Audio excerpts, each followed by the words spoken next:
Adam Langdon stars as Christopher Boone in the national tour of The Curious Incident of the Dog in the Nighttime. We're here at New 42nd Street Studios in New York City to talk with the star. Adam, thank you so much for joining us this afternoon. Thank you for having me. Of course, of course. So you are playing Christopher Boone in the national tour of The Curious Incident of the Dog in the Nighttime, in case you didn't know. It's nice to hear. No, it's nice to be reminded. How does it feel to be doing that? It's truly indescribable because Right. it's such an amazing part, an amazing show. But all of the lovely generic words, wonderful, incredible, but it's also, it's so important, I think. Yeah. I mean, it's so that it means a lot to be able to be trusted with this part. Right. No, I mean, it was a big hit on Broadway. I mean, it ran for 2 years. And in the West End. And in the West End, that's right. It's won all sorts of awards. So having that honor bestowed upon you seems like a pretty big deal. But a big deal was sort of made when Alex Sharp was sort of plucked from Juilliard, given this role. And I remember it very well. A similar story has played out with you a little bit too. How did this sort of come to be?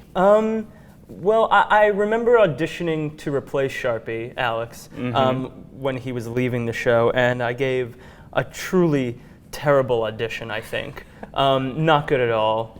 And then literally like a year and a bit later, I was brought in to audition for this, the tour, and somehow I got asked back. Yeah. And then I was actually off doing a play somewhere else, and my agents called me and they were like, "You need to come back to New York right away." Get right back here. So tell me, what was your sort of first experience with the story? Was it the book? Was it? It was the book. I was in England. Actually, my mother's British. Okay. And I was in England, and she gave me a copy of the book, and I read it, and I was quite young, so I found it fascinating, and I don't know if I understood it. And then rereading it later on in life, I was like, okay, right. This makes so much more sense. You don't need me to tell you that it's clearly a very demanding role in terms of not just what you need to memorize, but what you need to do up on stage. Does it go without saying that this is just the most challenging thing you've ever taken on in your life? Yeah.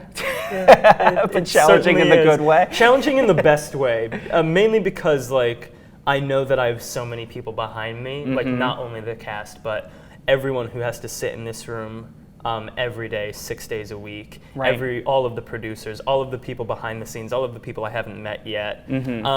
So the support is insurmountable. And Christopher makes you be brave because he's so brave. So he kind of pushed me into doing all of these wonderful things that Frantic Assembly has set up for us to do, which can be very hectic and very focused and very, very demanding, but also so exhilarating. Yeah. So you were born in Brooklyn, but you moved to Vermont, and that's when you started getting involved in some theater, right? But you've spent summers in England at RADA. You've done theater. This is clearly something you've wanted to do for almost your whole life, would you say? Yeah, pretty much. I mean, Vermont has actually a lovely, I think a lot of people there want to be an actor, and I know several people out of there who have really pursued their passion and have done really well. But yeah, it's a hard place to be right, I'm going to go and do this. Right. It's far away from everything. Was your family sort of plugged into helping you accomplish this sort of lifelong goal? Absolutely. My father's an acting teacher, and my mother was an actress, so I was in the blood. It was in the blood. I wanted to be a zookeeper growing up, but I wanted nothing to do with acting. But I was always around actors. And then when I was 12, I was like, "There's no zoo in Vermont, so what am I gonna do? I guess I'll take up the family business." Right. And then I sort of just fell very deeply in love with it, and I wasn't much good at anything else, so I sort of have to do it. Right. Yeah. A calling. You've done some TV. You've done Difficult People and The Path, and you've also done a good amount of theater, regional, and now this. I've done a lot of stuff in the Berkshires. When I went up there first between my second and third year at school, and I've literally spent the last 4 summers there. Oh, wow.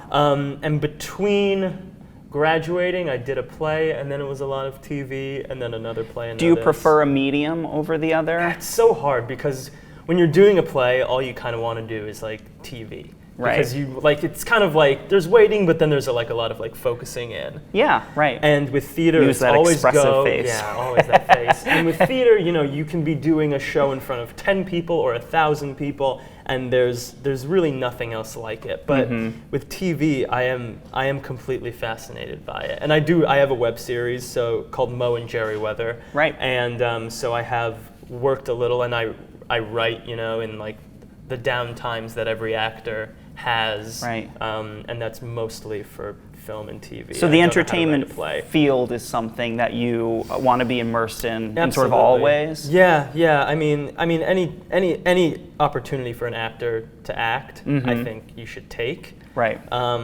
But yeah, it's hard to choose which one because they're part of the business, but they're so very different.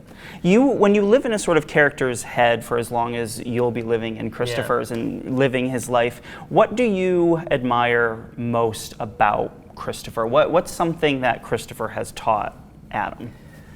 Well, one of the things I love about him is just his honesty. If he doesn't get something you say, he's not gonna like try and like, oh right, okay, yeah, right. He's gonna be like, that doesn't make any sense. He knows what he wants. He knows what he likes. He wants those things in his life, and I think that's something like that everyone should be like, right, I want this, so I should go after that. I need this, so I'm gonna go and get it. And that's what Christopher does. Right. Yeah. Is there something about Christopher that frustrates you? Is there another end to that? Is there something that is hard for you to sort of work through in your own head, in your own emotional? He's such a sweetheart, but sometimes there's that place where it's like, right, when is Christopher? When does he really like not want to talk to someone, and when does he like truly like let himself go? And I think there's like very few beautiful moments when that happens that I'm still working on, that I'll probably be working on 6 months from now, 12 months from now. Adapting to life on the road is a sort of undertaking in and of itself. Indeed. What's going to be your downtime? How do you recenter yourself? I do love to eat, which everyone does, I guess. Culinary delights across the country. Delights, I definitely want to try as many things that are like, based like, off in Chicago, there's like deep dish pizzas, and I've barely explored America, and I'm so fortunate that I literally get sent around it for a year doing a play and get to go to so many amazing cities. Right. And I want to go out and see things also, in DC and in chance Orlando. to appreciate the country. All of that stuff. And then there's the downtime where I'm just sitting and watching Netflix, hopefully, which would be great. Got to keep up with those Netflix binges. Absolutely. Stranger Things, right? Oh, incredible. Yes. So good. And so, is this just the beginning for Adam Langdon in this career? Is theater something you're going to want to always come back and keep doing? Is it what's next in your mind's eye? I think every like actor has this need to come back to theater. I'm sure after a year of doing a play, I will not want to be on a stage for a while. Right. But there's going to be something that draws you back. And it's after this kind of thing, I think I'm going to really want to be like, now what play is next? Like I can do, hopefully I'll get the chance to do like whatever TV and film, that's a great opportunity, but like what play is next? And what is worth doing? What story is worth telling? Well, we're all looking forward to seeing everything that you take on next. And thank you so much for doing one-on-one with us. We're so happy to have had you. And for more information about The Curious Incident of the Dog in the Nighttime, check out Broadway.com. And to get tickets and find out when the show is playing in a city near you, check out BroadwayAcrossAmerica.com. Thank you so much, sir. Thank you, man.